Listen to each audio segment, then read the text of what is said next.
Manipudbot iti Philippine Dental Association.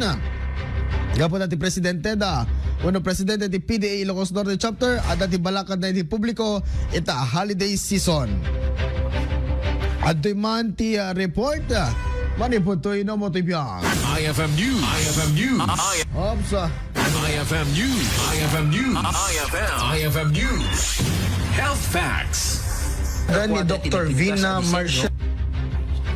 Okay, medyo ano ti difficulty Idol Glenn. Okay, hindi man nakaamuan no apo nagimas mo dito in play mga mini Idol Glenn.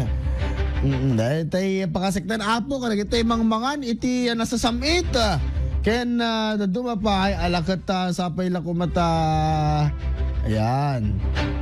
Okay na ata yan eh. Ayan. Tanggalin mo kasi si Idol Glenn Batuyong. Oo. Okay, at mga araw din na po, subli tayo.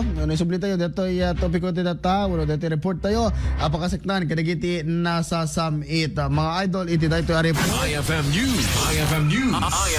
IFM News. Health Facts.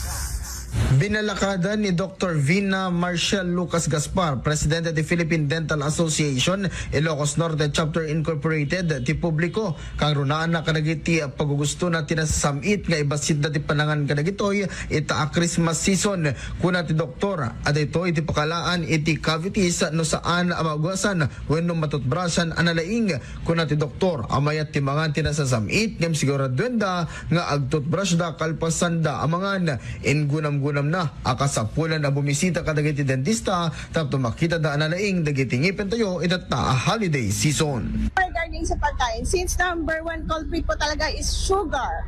So this Christmas for sure yan, madami yung mga sweets. So lesson lang po natin o di kaya sige kung gusto niyo talagang kumain ng sweets, make it sure po na mag-brush po tayo ng ngipin natin, linisin po natin. At the same time din po, we have to visit our dentist, your dentist also, in your respective areas.